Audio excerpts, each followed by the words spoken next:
Parallel plate capacitors. ठीक, parallel plate capacitors वो arrangement होता है जिसको हम यूज करते हैं इलेक्ट्रिक चार्जेस को स्टोर करने के लिए या इलेक्ट्रिक एनर्जी को स्टोर करने के लिए।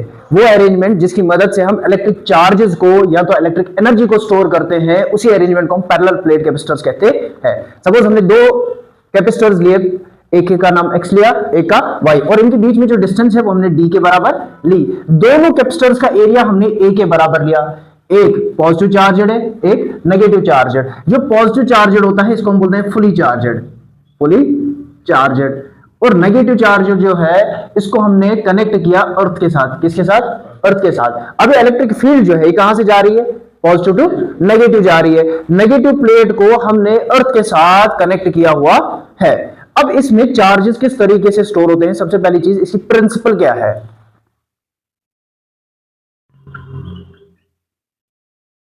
इसका प्रिंसिपल क्या है? हम एक अनचार्जेड अर्थ प्लेट को, यानी अनचार्जेड नेगेटिव अनचार्जेड प्लेट को एक चार्जेड प्लेट के नजदीक लाते हैं। किसको लाया हमने? अनचार्जेड को एक अनचार्जेड प्लेट को या अनचार्जेड कैपेसिटर को फुली चार्जेड कैपेसिटर के नजदीक लाया। उसकी वजह से जो चार्जेड प्लेट की कैपेसिटी है वो बढ़ जाती है। क्या होता है? बढ़ जाती है, क्योंकि यहां से इलेक्ट्रिक फील्ड इधर गई और यहां से कहां जा रहा है? अर्थ के अंदर। अब इसकी थ्योरी को अगर हम समझेंगे तो एक्स के अंदर हमारा कौन सा चार्ज है? Positive charge. एक्स में कौन सा चार्ज है हमारा? पॉजिटिव। वाई के अंदर हमारा कौन सा चार्ज है? नेगेटिव है। और एक्स से लेके वाई तक जो डिस्टेंस है वो किसके बराबर है? डी के बराबर। एक्स और वाई बोथ प्लेट्स का एरिया जो है वो हमारा ए के बराबर है, यानी दोनों प्लेट्स का एरिया कितना है? ए के बराबर है। अब इंडक्शन की वजह से नेगेटिव चार्ज जो है, इंडक्शन की वजह से जो नेगेटिव चार्ज है वो इस वाई प्लेट के इनर साइड में इंड्यूस हो रहा है। इंडक्शन की वजह से ये जो नेगेटिव चार्ज है इस वाई प्लेट के इनर साइड में इंड्यूस हो रहा है। अब इंडक्शन की वजह से क्या हो रहा है? ये जो नेगेटिव चार्ज है इस वाई प्लेट के अंदर इंड्यूस हो रहा है। अब मुझे आप ये बताओ, इलेक्ट्रिक फील्ड की वजह से, जो इलेक्ट्रिक फील्ड ई है, due to electric field E, तो यहां पे जो सेटअप दो प्लेट्स के बीच में हो रहा है वो क्या होगा? इलेक्ट्रिक फील्ड की वजह से दो प्लेट्स के बीच में सेटअप क्या हो रहा है? नेगेटिव चार्ज वाई प्लेट के इनर वाली साइड में इंड्यूस हो गए। ठीक, अब मुझे आप बताओ इस इलेक्ट्रिक फील्ड की वजह से यहां पे सेटअप क्या हो रहा है? मैथमेटिकली हम इसको किस तरीके से लिखेंगे? आप मुझे बताओ, क्या हम इलेक्ट्रिक फील्ड को यहां पे लिखेंगे? एरिया है, पीछे हमने इसको ऑलरेडी डिस्कस किया हुआ है, area charge density, surface charge density या एरिया चार्ज डेंसिटी को ऑलरेडी हमने डिस्कस किया हुआ है। उसको किससे हम लिखते थे? सिग्मा से। ये सिग्मा अपॉन एप्सिलॉन नॉट के बराबर होगा, लेकिन हमने सिग्मा को पीछे पढ़ा है। क्या हमने पीछे पढ़ा है? सिग्मा होता है बराबर चार्ज पर यूनिट एरिया के, चार्ज अपॉन एरिया, पीछे हमने डिस्कस किया हुआ है ये सरफेस एरिया डेंसिटी के अंदर। तो मुझे बताओ ये किसके बराबर आएगा? Sigma Q upon A epsilon E not, sorry epsilon not नहीं है, इलेक्ट्रिक फील्ड नॉट। ठीक है, क्या इतना ही आएगा? ये इसका पहला फॉर्मूला हमारा निकला। अब इसके बाद अगर हम बात करते हैं, मुझे आप बताओ क्या पोटेंशियल को, V को हमने पढ़ा है ई डी के बराबर, या पीछे हमने पढ़ा V होता है बराबर ई डॉट डी के। सही है, अगर ये ई डॉट डी के बराबर होता है तो ये किसके बराबर आएगा? V अगर ई डॉट डी के बराबर है। ठीक है, E के अंदर इसको मैं फर्स्ट इक्वेशन लेता हूं, इसको सेकंड। अब फर्स्ट को सेकंड में पुट करो, पुट 1 इन 2, V किसके बराबर आएगा? E की जगह क्या आएगा? Q upon A E not, साथ में क्या आएगा? D। क्या यही आएगा? क्या V आएगा बराबर, E की जगह हमने पुट किया Q A E not D। ठीक है, D तो अपना है, इसको E की जगह Q A E not put किया, तो क्या यही फॉर्मूला हमारा बनेगा? जिसका सेकंड फॉर्मूला हमारा निकला। इसके बाद अगर हम बात करते हैं कैपेसिटी पैरेलल प्लेट कैपेसिटर की, कैपेसिटी पैरेलल प्लेट कैपेसिटर की जो हम पढ़ रहे हैं वो कितनी होगी? हमने पीछे इस फॉर्मूला को डिस्कस किया है। कैपेसिटी का फॉर्मूला किसके बराबर होता है? C होता है Q अपॉन V के। क्या हमने पढ़ा पीछे? जो हमने कैपेसिटी को डिस्कस किया है, कैपेसिटेंस को डिस्कस किया है, वो क्या होता है? Q अपॉन V के बराबर। तो यहां पे अगर हम V की वैल्यू को पुट करते हैं, इसको थर्ड इक्वेशन लेता हूं मैं, इसको फोर्थ, पुट 3 इन 4, क्या बनेगा कैपेसिटेंस, क्यू अपॉन वी की जगह क्या आएगा, Q upon A epsilon naught साथ में डी। क्या ये क्यू और क्यू कैंसल आउट हो जाएगा, तो ये सी किसके बराबर आएगा, क्या ये सी बराबर आएगा हमारा ए ई नॉट अपॉन डी के।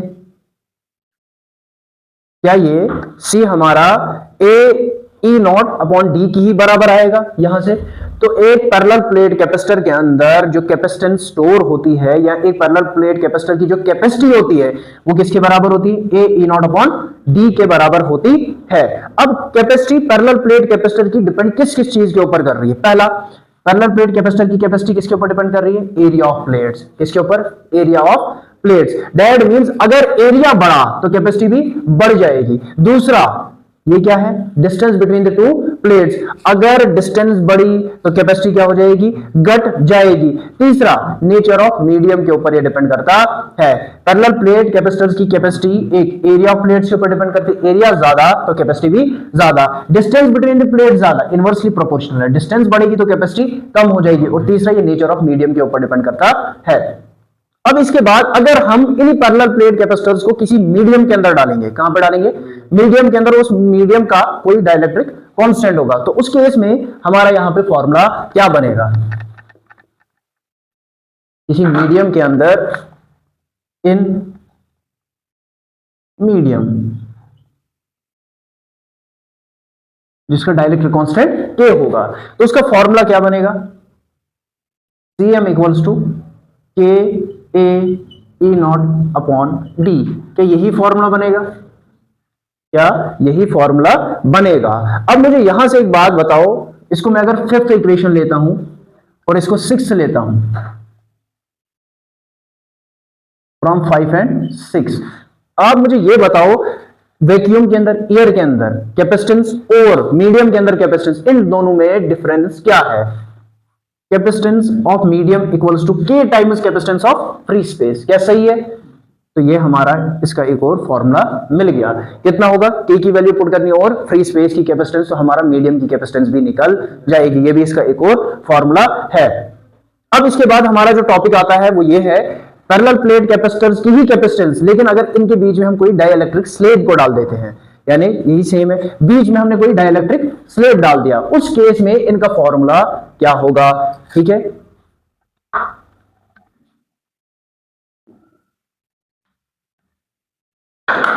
विद डाइइलेक्ट्रिक स्लेब, विद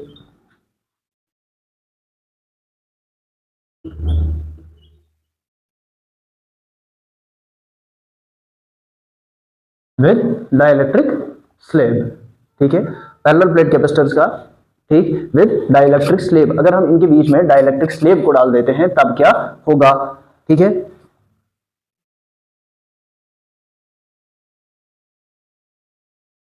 अब ये मैंने कोई डाइइलेक्ट्रिक स्लेब इनके बीच में डाल दिया, ठीक है। तो अब इस केस में हमारी कैपेसिटेंस जो है वो कैसी, कितनी होगी,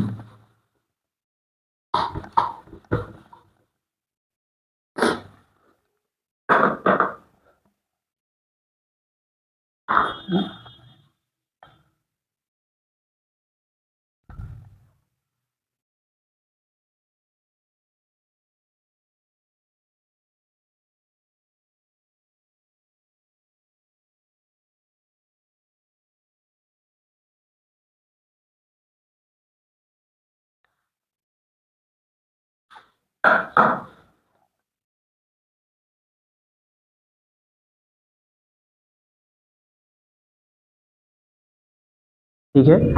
ये दो पैरेलल प्लेट्स है और इनके बीच में हमने किसको डाला, एक डाइइलेक्ट्रिक स्लैब को डाला, ठीक। तो अब मुझे आप एक बात बताओ, इस केस में हमारी कैपेसिटेंस जो है वो कितनी होगी, capacitance of parallel plate capacitors जो है उनको, उनके बीच में अगर मैंने डाइइलेक्ट्रिक स्लैब को पुट किया तो उस केस में उनकी कैपेसिटेंस कितनी होगी, ठीक है। पहली चीज अगर हम बात करेंगे कैपेसिटेंस इन वैक्यूम, वैक्यूम के अंदर डाइइलेक्ट्रिक पैरेलल प्लेट कैपेसिटर की कैपेसिटेंस कितनी होती है, अभी जो हमने पढ़ा किसके बराबर होता है, C A epsilon naught upon D, क्या इसी के बराबर होता है। इसको हम लेते हैं इक्वेशन फर्स्ट, तो हमने कंसिडर किया इक्वेशन फर्स्ट के बराबर। ठीक है, तो पीछे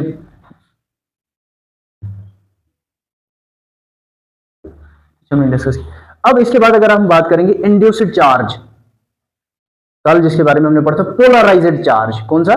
पोलराइज्ड चार्ज जो है वो डाइलेक्ट्रिक स्लैब के सरफेस के ऊपर अपीयर हो जाएगा। कहां पे? सरफेस के ऊपर अपीयर हो जाएगा। पॉजिटिव है तो इसके साइड कौन सा चार्ज अपीयर होगा? नेगेटिव, और नेगेटिव है तो इसके साइड पॉजिटिव चार्ज जो है वो अपीयर होगा। पोलराइज्ड चार्ज जो है स्लैब के सरफेस के ऊपर अपीयर होना स्टार्ट हो जाएगा। नेगेटिव का सेंटर कहां की तरफ पुल होगा? टुवर्ड्स पॉजिटिव प्लेट, और पॉजिटिव का टुवर्ड्स नेगेटिव प्लेट जो है वो अट्रैक्ट होगा। अब ये पोलराइज्ड चार्जेस जो है, अब जो हमारे पोलराइज्ड चार्जेस है, क्या ये कंटिन्यूअसली पोलराइज्ड इलेक्ट्रिक फील्ड को बनाएंगे? कल जो हमने डिस्कस किया, ये पोलराइज्ड चार्जेस क्या बनाएंगे? पोलराइज्ड इलेक्ट्रिक फील्ड को जेनरेट करेंगे। जब ये पोलराइज्ड इलेक्ट्रिक फील्ड को जेनरेट करेंगे, ई नॉट, ये तो पॉजिटिव टू नेगेटिव है, कल जैसे हमने वो डिस्कस किया लास्ट लेक्चर के अंदर, तो ईपी पोलराइज्ड चार्जेस की जो इलेक्ट्रिक फील्ड होगी वो इसके अपोजिट डायरेक्शन में होगी। ईपी क्या होगी? अपोजिट डायरेक्शन में, किसके? ई नॉट के। जो प्लेट्स की वजह से इलेक्ट्रिक फील्ड जनरेट हो रही है वो किसके अपोज करेगी? जो पोलराइज्ड चार्जेस की वजह से इलेक्ट्रिक फील्ड बन रही है वो उसके अपोजिशन में होगी। अब अगर इसके बाद हम बात करेंगे, क्या ये दोनों अपोजिट डायरेक्शन में एक्ट कर रही है? ठीक है, इस डायरेक्शन में ई नॉट जो है कहां से एक्ट कर रही है? एक्स टू वाई, एक्स से वाई की तरफ ये एक्ट कर रही है, और ईपी कहां से एक्ट कर रही है? y से x की तरफ। ठीक है, अब आप यहां पे मुझे बताओ पोटेंशियल डिफरेंस दो प्लेट्स के बीच में कितना होगा? Potential difference between the two plates वो कितना होगा? पोटेंशियल डिफरेंस दो प्लेट्स के बीच में कितना होगा? यहां पे जो हमारा पॉइंट बन रहा है v को हमने निकालना है। उससे पहले आप मुझे बताओ जो हमारा E नॉट है, कौन सा? ये एक्ट कर रहा है किस डायरेक्शन में? E नॉट एक्ट करेगा, ये dt इस डायरेक्शन में है ना, इसमें d माइनस टी की डायरेक्शन में। लेकिन जो हमारा ईपी होगा वो किस डायरेक्शन में एक्ट करेगा? ईपी को अभी रहने दो, इससे पहले जो total electric field, net electric field होगी, पिछले लेक्चर के अंदर भी हमने वो डिस्कस किया था, वो किसके बराबर था? ई नॉट माइनस ईपी के बराबर। यही होगा, ई नॉट माइनस ईपी के बराबर, यही होगा। यहां पे मैंने लिख के भी रखा इसके बीच में, मे भी शायद विजिबल ना हो। तो E किसके बराबर होगा? ई नॉट माइनस ईपी के बराबर होगा। ठीक है, और ये किस डायरेक्शन में एक्ट करेगा? जो ये डाइलेक्ट्रिक स्लैब है इसी डायरेक्शन में होगा, इन टी रीजन। ठीक है, तो मुझे बताओ अब यहां पे पोटेंशियल कितना होगा? यहां पे हमारा जो पोटेंशियल डिफरेंस दो प्लेट्स के बीच में होगा, पोटेंशियल डिफरेंस बिटवीन प्लेट्स, वो कितना होगा? V हमारा किसके बराबर होगा? क्या बराबर होगा? E नॉट, इसके E नॉट। साथ में क्या है हमारा? E नॉट किसमें है? dt के रीजन में, सही है। और इसके अलावा हमारा E जो है ये किस रीजन में है? T प्लस ET, तो यही हमारा पोटेंशियल होगा, है ना। दो प्लेट्स के बीच में पोटेंशियल डिफरेंस हमारा किसके बराबर होगा? E नॉट जो dt के रीजन में है प्लस ET। ठीक, इसको हम कौन सी इक्वेशन पुट करते हैं? सेकंड इक्वेशन इसको हम कंसीडर करते हैं। जब हमने इसको सेकंड इक्वेशन कंसीडर किया, पीछे हमने ऑलरेडी ये डिस्कस किया हुआ है, E नॉट अपॉन E जो होता है ये किसके बराबर होता है? K के बराबर होता है, डाइलेक्ट्रिक कांस्टेंट के बराबर होता है। इसको हम लेते हैं third equation. E not upon E किसके बराबर है? K के बराबर। इसको कौन सी इक्वेशन हमने कंसीडर किया? थर्ड इक्वेशन हमने इसको कंसीडर किया। अब इस थर्ड इक्वेशन को सेकंड में पुट करो। कहां पे? Put third in second. जब हम इसको सेकंड इक्वेशन में पुट करेंगे तो ये हमारी सेकंड इक्वेशन किसके बराबर बनेगी? हमारी सेकंड इक्वेशन किसके बराबर बनेगी? ठीक है, इसको अगर आप चेंज भी करोगे, यहां पे अगर इसको पहले ही चेंज करके रखोगे, ये E किसके बराबर आएगा?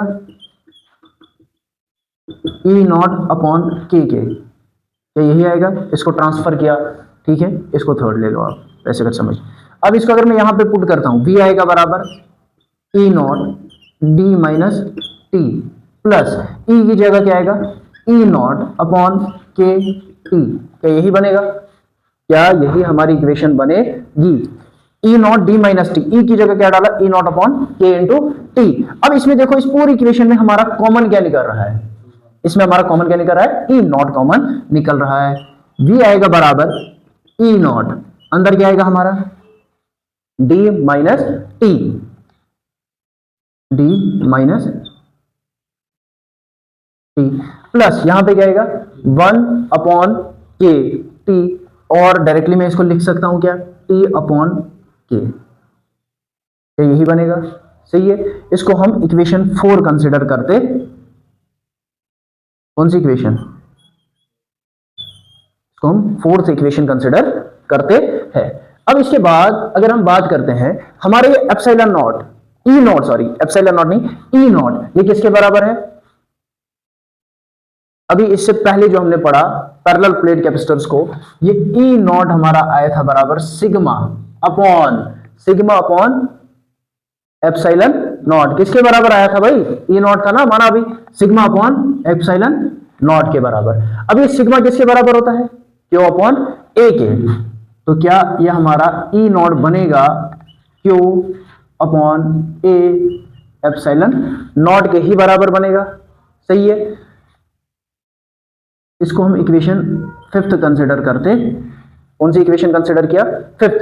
इस 5th इक्वेशन को अगर हम 4th में पुट करेंगे, पुट 5 and 4, तो ये क्या बनेगा, v equals to E naught की जगह क्या आएगा, Q upon A epsilon naught, साथ में क्या है D minus T plus T upon K, यही हमारा बनेगा यहां से भाई, यही बनेगा। तो इस वाली इक्वेशन को इक्वेशन नंबर 6 हम कंसिडर कर रहे, कौन सी इक्वेशन नंबर 6। 5 को 4 में पुट किया हमने, ई नॉट की जगह आएगा Q upon A epsilon naught, D minus T plus T upon के अपनी जगह रहा, लेकिन हमें पता है बट कैपेसिटेंस किसके बराबर होती है, क्यू अपॉन वी के बराबर होती है, तो ये किसके बराबर बनेगा हमारा, C equals to Q upon A epsilon naught D minus T plus T upon K, क्या यही बनेगा, सी आएगा क्यू, वी की जगह क्या आएगा, Q upon A epsilon not into D minus T plus T upon K, क्या यही बनेगा, क्या ये क्यू और क्यू कैंसल आउट हो जाएगा, तो ये सी हमारा किसके बराबर आएगा, ए epsilon not divided by D minus T plus T upon के, साथ में ये बच गया ना, D minus T plus T upon, क्या कैपेसिटेंस हमारी इसी के बराबर आएगी, किसके, ए epsilon not divide by D minus T plus T upon K, क्या हमारा फॉर्मूला यही बनेगा, क्या हमारा फॉर्मूला यही बनेगा या नहीं। एक दूसरी तरीके से हम इसको लिख सकते हैं, अगर हम इसको दूसरी तरीके से लिखेंगे, या हम सी को लिख सकते हैं ए एप्सिलॉन नॉट, साथ में मुझे बताओ इस dt को अगर मैं बाहर लेता हूं, डी को मैंने बाहर लिया, किसको, टी को कॉमन ले लिया, क्या लिया, टी को कॉमन ले लिया, अंदर क्या बचा, टी की जगह 1, भाई सही है। अब ये माइनस है तो यहां पे क्या आएगा, माइनस इंटू माइनस प्लस बनेगा 1 अपॉन के, क्या ये फॉर्मूला हमारा यहां पे बनेगा, भाई यही फॉर्मूला हमारा यहाँ पे बनेगा। तो ये फाइनल फॉर्मूला हमारा होगा जब हम एक डाई इलेक्ट्रिक स्लैब को दो पैरेलल प्लेट कैपेसिटर्स के बीच में डालते हैं, ठीक है, D minus T into 1 minus 1 upon के, ऐसे भी लिख सकते हैं, बट यहाँ पे हमने टी को कॉमन निकाला तो 1 माइनस 1 अपॉन के की शक्ल में भी हम इसको लिख सकते हैं। अब यहां से हमें क्या समझ आ रहा है, यहां से अगर हम देखेंगे, क्या ये सी जो है ये बड़ा है सी नॉट से, अब ये सी नॉट क्या है, ठीक है, capacitance of parallel plate capacitors with dielectric slab, ठीक है, ये ग्रेटर देन है capacitance of parallel plate capacitors in vacuum, ठीक है, किससे, ये वैक्यूम वाले से बड़ा होगा, किससे, वैक्यूम वाले से बड़ा होगा। जब हम एक डाइलेक्ट्रिक स्लैब को दो प्लेट्स के बीच में इंट्रोड्यूस कराते हैं, उसकी वजह से कैपेसिटर की कैपेसिटेंस बढ़ जाती है, क्या होता है, कैपेसिटर की कैपेसिटेंस बढ़ जाती है, नेट चार्ज जो होता है, नेट चार्ज जो होता है किसी चार्जेड कैपेसिटर पे, चार्जेड कैपेसिटर हमारा क्या था, ये सॉरी एक्स, नेट चार्ज किसी भी चार्जेड कैपेसिटर के ऊपर जीरो हो जाता है, क्या होता है, जीरो हो जाता है, क्यों, अपोजिट चार्ज जब इसकी तरफ आया ये आपस में कैंसल आउट हो जाते हैं तो नेट चार्ज कितना हो जाता है, 0 के बराबर हो जाता है। ठीक, यहां पे हमारा टॉपिक खत्म हो गया। अब इसके बाद एक कॉम्बिनेशन ऑफ कैपेसिटर्स, जिस तरीके से अपने क्लास 10th के अंदर डिस्कस किया हुआ होगा, अगले यूनिट में भी हमने यहां पे भी डिस्कस करना है combination of resistors. Class 10th के अंदर इलेक्ट्रिसिटी के अंदर आप लोगों ने डिस्कस किया होगा, उसी तरीके से यहां पे अब कॉम्बिनेशन ऑफ कैपेसिटर्स आता है। क्या आता है, कॉम्बिनेशन ऑफ कैपेसिटर्स। इसमें भी वही सेम दो कॉम्बिनेशन है, सीरीज कॉम्बिनेशन और पैरेलल कॉम्बिनेशन।